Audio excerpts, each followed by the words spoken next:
Mr. Schultz, you still have the floor. That's all I have for right now. Who's next?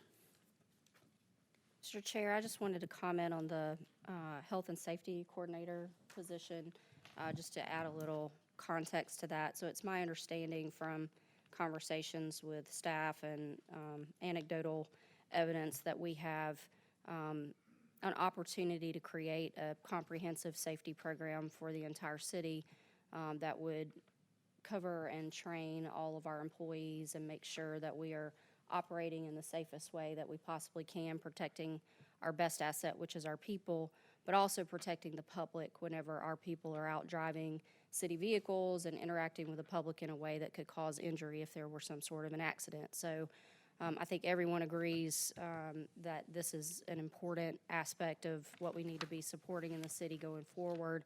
And I didn't think it was prudent to wait another year to put this off, that we really need to get moving on this now.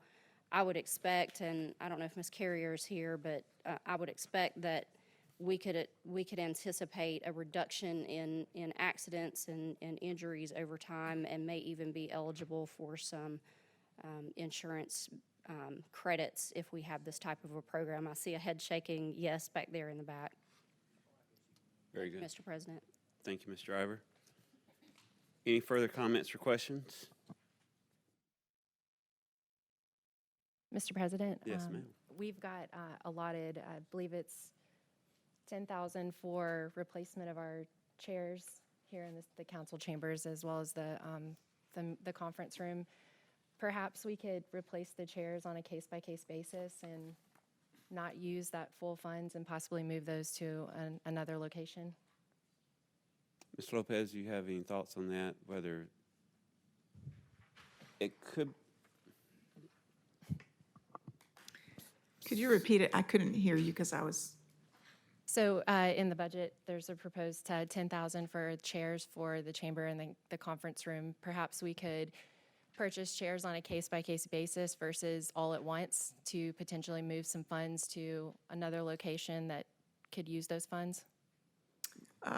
I mean, we can certainly do that. I feel like,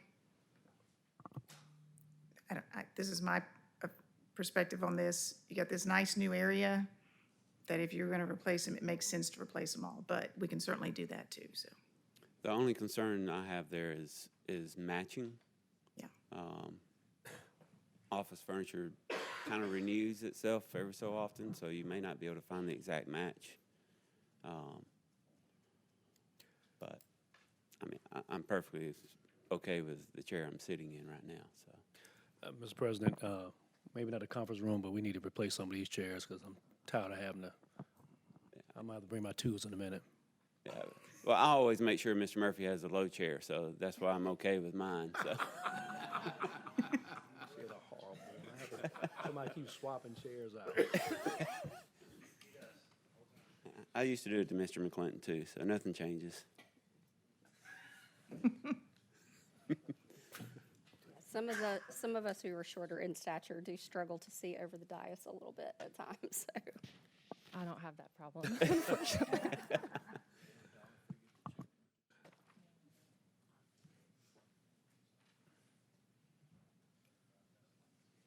Yeah, maybe propose to cut that in half by 5. How about, so right now the 911 software is $4,290. We reduce the chairs to cover that cost That's what I was thinking. instead of raising the revenue. We'll handle all motions at the end. Does that work? Yeah, I do.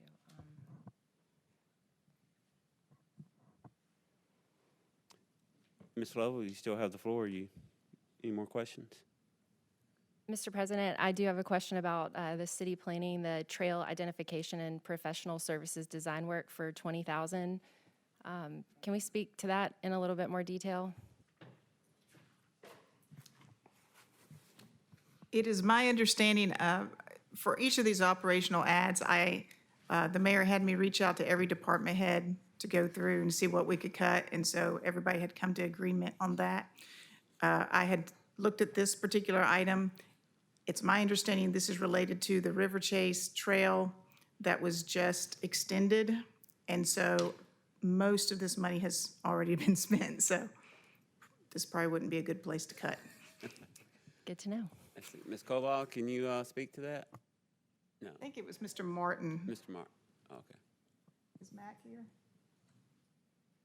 I talked to Mac Martin about it, and so he's the one that told me that. So we might have been a little late on that reduction. Colin, do you know anything about this? Thank you. What else you got? Mr. President, I do have one other for the E911 replacement carpet. I have been into that facility, and I believe the carpet was installed back in 2007 and has not been replaced since. And I was a part of the budget hearing meetings and saw the laminated sheets of paper, and understand that they take those carpet tiles home to self-cleaning. I heard that from Mr. Schultz because of the wires on the floor. So I was looking to see, I know that's a pretty big expense of $34,000. Is it possible that we could maybe include that into the operational side of things? Or, I'm sorry, the capital side of things for future consideration? A couple things. So we generally have a threshold that makes it capital, and that goes into kind of the capital projects fund, and that's 50,000 or more. That's just kind of a policy, keeps things in order. In addition, I think the capital threshold, because it's a replacement, it's considered repair and maintenance, which is more of an operating, since it's below that amount. We can certainly go against that kind of procedure policy. It's not something I would recommend. I like to kind of keep things in order, but certainly I'm open to anything that y'all suggest. So I did notice that there was another request for carpet for the courts. Is that something that those two things could be combined as one? If you don't mind, so, question, so, just so I'll be clear, Ms. Lopez, you're characterizing the O&M based upon the normal practice of being a CPA threshold of what that is, and ours is typically is what? You said 5, what is our number that goes to the capital piece of it? The capital projects fund generally is 50,000 or more. So, just so I'll be clear, this budget is about O&M, and we're going to tackle what, first quarter, all capital outlay, to your point, Ms. Lovell. The courts need a couple different things, not just the carpet piece of it, and that's going to be and matter of fact, money's already earmarked for the last 3-4 years, but we're going to talk about that, what is January? Mm-hmm. And January. Yes. January, everything with capital-related items when it relates to the courts. And I did talk to both Linda Moore and Susan Fuqua about could they wait until next fiscal year for those carpets, and we had come to an agreement that it could wait till then since we're already 3 months past. So, I mean, either way, however we decide to do it. Can I please ask Susan to come down and give some commentary? Yeah. If I you don't guess mind, one of Mr. the President. questions there is if we're replacing the carpets and so forth, when Susan, you can come on down, Susan. But yes, if we're replacing the carpets and so forth in the courts, could we add to that order to cover the E911 center? Mr. President, while she's coming down, I believe that, and I don't know if we've spent any of the $7 million that was anticipated to go into the reserves rolling from one year to the next, which I believe was the anticipated amount, correct? We're estimating, yes, 7 or more, 7 to 9. And It's that we're gonna have building needs and vehicle needs and perhaps other things that need to be dealt with that are gonna exceed that amount. I haven't seen the capital budget request yet, and I don't know whether any of you have. But that being said, I think we're going to exceed that, and I think we're gonna have to reach into the reserves for some amount of money. And I don't think whatever we end up doing is going to hurt the city's bond rating whatsoever. If we have to do things to true up what has been ignored for the past 5 to 9 years. Unfortunately, I must have been a part of that myself during my last term as president. But that being said, I think that we could probably take some of those funds, if we were to have to do that, and make them operational and do a budget amendment and use some of those funds for these things. You know, we may have sewer needs we got to deal with on top of that would cause us to have to reach into there. So it's my thought that we look at that time. I know I've already promised a couple of colleagues that was an intention that I had, looking at the capital budget, and I certainly intend to maintain my obligation. Mr. President, on that, the carpet is I think a priority and not a wish. It's I don't believe that the personnel should be taking the carpet home to clean it. This should be something that should be looked at and made a priority. Are we going to, I'd like to know, are we going to make this a capital expense, or are we going to make it an operational expense? And if operational, can we get that put through at this time? I think Councilman Murphy asked if you combine them, obviously it hits that threshold, and I mean, that's fine if that's what we want to do. I'm not sure if there's any, court has a lot of special revenue funds, if there's some funds in that sense to do it. If that's the case, and I don't know the answer to that, then it wouldn't make sense to combine them, because then you could use those funds. Quick question as far as special funds. Have we spent all of our opioid settlement funds, and would this being 911, would that be permissible out of that fund? If not, there's also a state building maintenance fund that we have. Would either one of those funds be usable for this expense? I'm not sure of what limitation the opioid funds have. You know, initially, about the only thing you could use opioid funds for were the pens or some literature. But that's been greatly expanded now. And I think that anything that you can relate that it would help with the opioid crisis, and certainly you were talking about the E911, not carpets, but yeah, I think you could do that. Johnny, you got a different thought? Okay, that's our opinion. So, Mr. Murphy? yeah, Mr. President, I'll be supportive of $4,000. I mean, 30,000. it's 30? 30,000. Yeah, I'll be supportive of that. Well, Mr. whatever. Mayor. Eric. I'll be Let's supportive hear of from that. the courts real quick. Is that okay? This, excuse me, this carpet is like 2007. We've had it cleaned several times. And of course, the people that we deal with come in, obviously, with the work shoes, everything that comes in, and we've had it, and it just keeps on. And of course, we would have to not replace it with carpet. We would have to put something that you can just clean. Now, I put it, when I was putting it in, I put it in regular as far as our operating budget. And of course, they put it, as finance put it in, the other budget. You know, I had nothing to do and didn't know how it was going to be put in as far as where it's selected in. Now, as far as funding, there is a fund, and of course, Ms. Lopez knows, and I understand with capital, there's a cap is $50,000. This right here, that is included, all of this, and is a little bit less, I believe, than I think we have 20,000, because we included with court referral their carpet in their area there, and with the safe room in the public safety area over there. But in the courtroom is a little less than 20,000. We do have a judicial administration fund. That judicial administration fund is for specifically because I went through legislation and had that fund, basically that law adopted, that can be used strictly by the court. The judge and the clerk can use that fund strictly for the court for operation purposes. Anything to do for the court.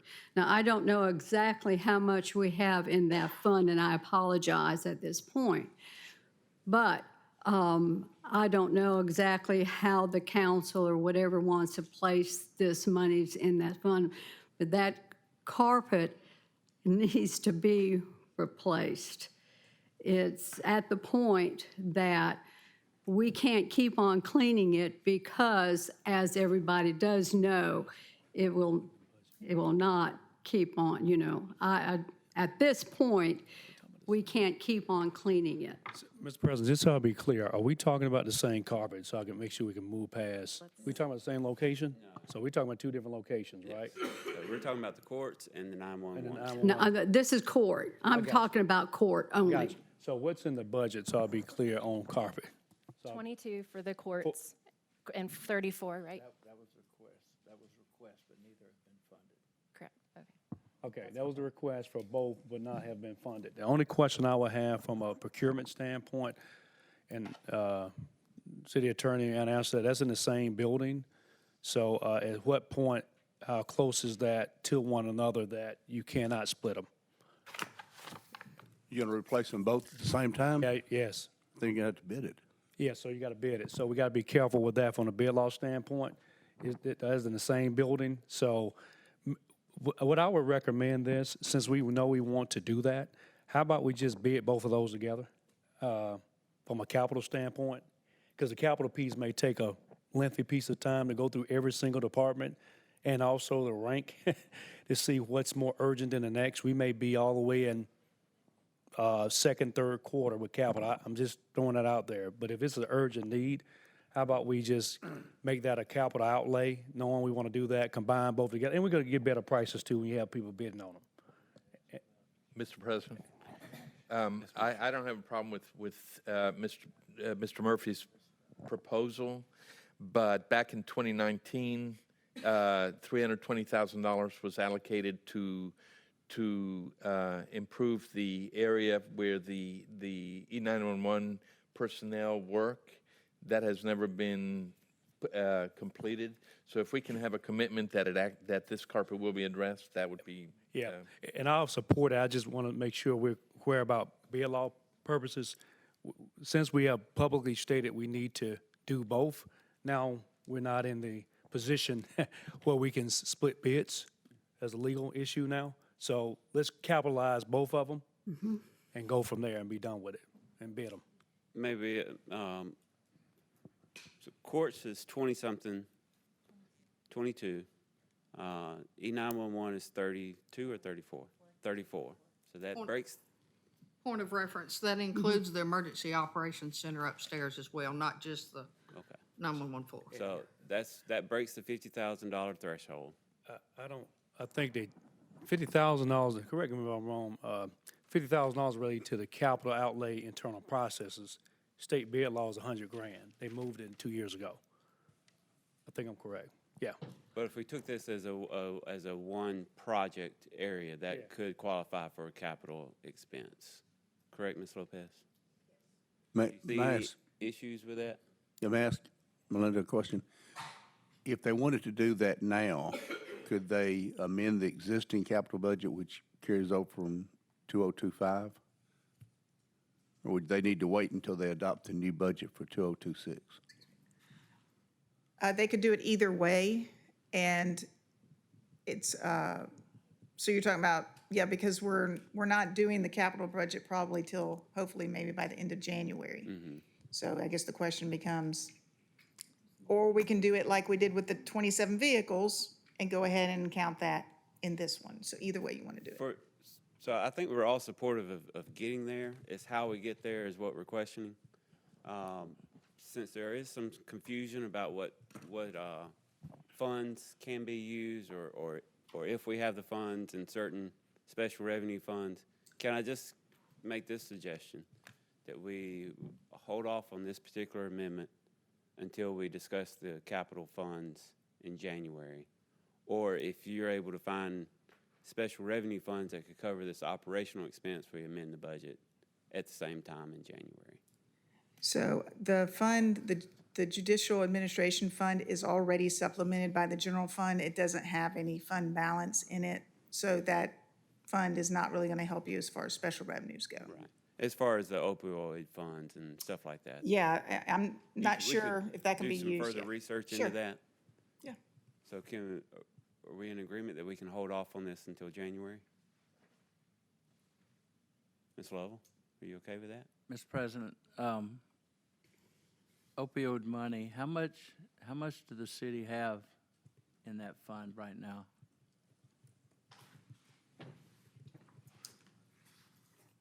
I think we have, according to our sheet, we estimate probably over 1.8 million at the end of Okay. 2025. Question I have, Mr. Attorney, is can we use some of that money legally? Yeah, and you have to be supplement- able to. And pay for parts of the operation budget that it could be legally used for, free up those funds for other needs. If the opioid money can be spent for any purpose for which you can formulate a reason that it has some relationship to fighting or combating the opioid problem. Well, I'm thinking So- fire department, police department, Police and fire those are pretty simple, yes. yeah, if we could use opioid money to supplement some of their Whatever operating budget. For free those equipment, funds I up, I and wouldn't then use it for those hiring, funds. but I would use it for equipment for sure. Yeah, use those freed up funds for Sure. things like this. You I could think use if we allow the, Ms. Lopez time to formulate a plan of action, she can come back in January and we can get this accomplished. Very good. I want to make one correction. That 1.8 million is what we anticipate by the end of 2026. Thank you. Do you have anything else? Yeah, just the simple commitment that we'll review it when the time comes is what I'm looking for. Yeah. Yep, that's right. I think that's all I have that at this all? time. Okay. Anybody else? Just one more final comment. There is a 1% COLA for our employees. I realize that many of our employees may feel a little disappointed in that number. I think many of us have advocated a minimum of 2% throughout the years so that we maintain our employer of choice salary schedule. And you don't always have to, every 10 years, come back and vastly increase that to maintain that status. I think we're all a little disappointed in the 1%, including the mayor and his staff. However, with the uncertainty of where the finances stand until they get a clearer picture, I think this is being fiscally responsible in that number. So I do anticipate that number increasing in next year's budget, hopefully, as we understand finances better and we can support that. But I wanted to send that message to staff that we understand that 1% isn't meeting what some of you may have been expecting. But I think it is right now being the fiscally responsible decision. So I do apologize for that to staff. Any further comments? Mr. President, just a question related to that. Do we know when we anticipate having our next financial update as a council?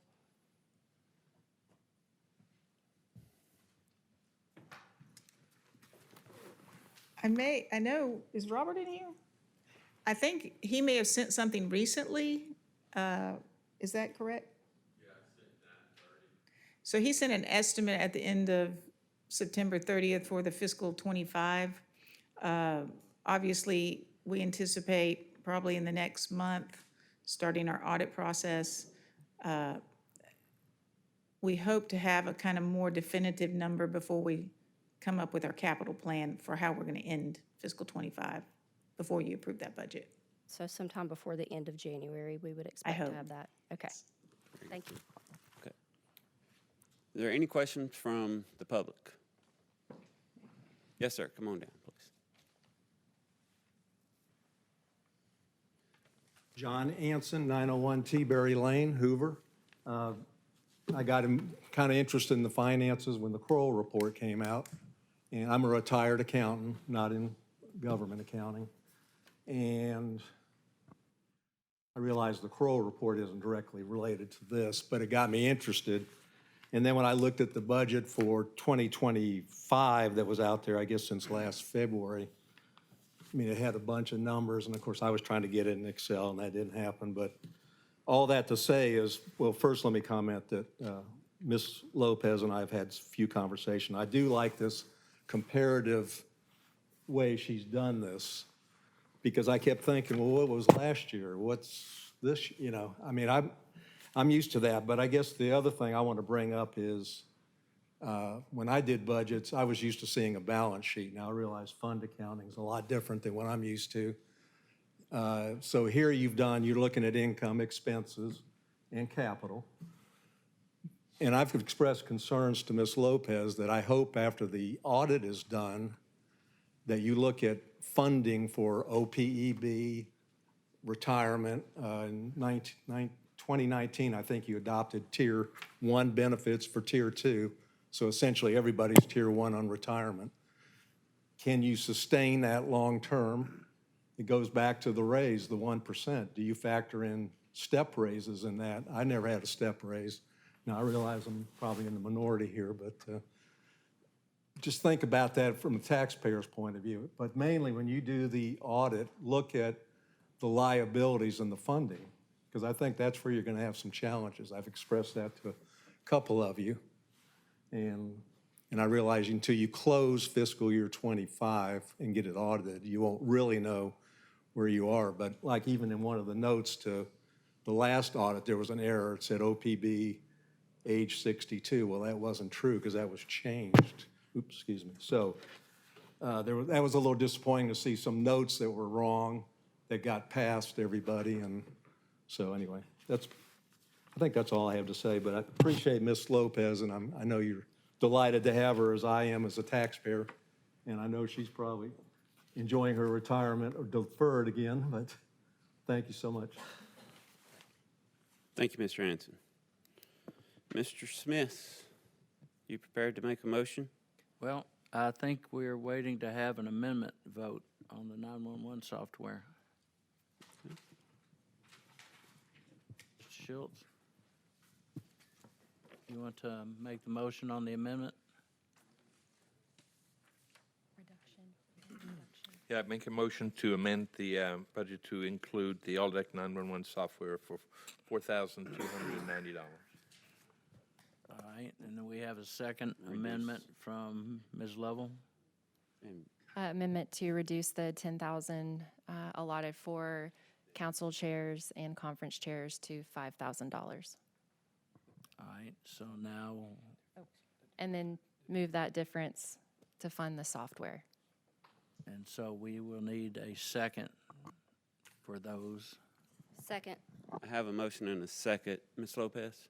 I was just going to say, can we make it the 4,290 so it's a wash? Okay.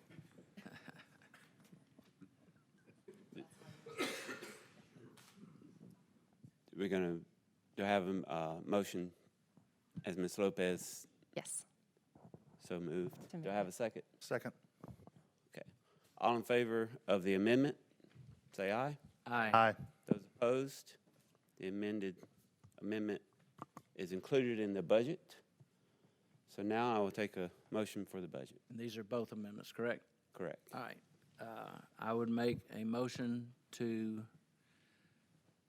accept Resolution 8709-25 as amended.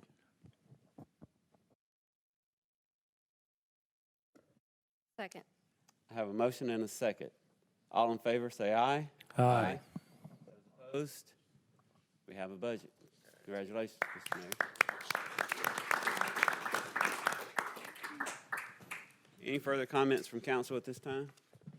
Mr. President, I just want to address, we had a meeting this morning with with the people from Amways based on what happened over the weekend. I think we had it in the mayor's office. They were present, and I think we have a good plan moving forward that things like what happened this past weekend will not happen again. Thank you. Any further questions, comments? Mr. President, I'd like to make a comment. I'd like to echo Councilor Murphy's comments of Ms. Melinda, as well as to the mayor. Thank you for this process. It was, I enjoyed speaking with each of the department heads and understanding more information. And as a new counselor, I appreciate that, and I'm looking forward to the future. Mr. Mayor.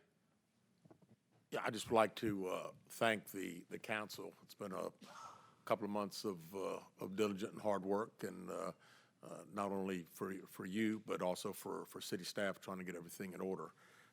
You know, it's not the budget that we would all love to have right now, but there are so many unknowns coming up in 2026. I think it's the right thing that we're doing. And again, want to say thanks again to Robert Yeager for coming back and helping us for the last 90 days.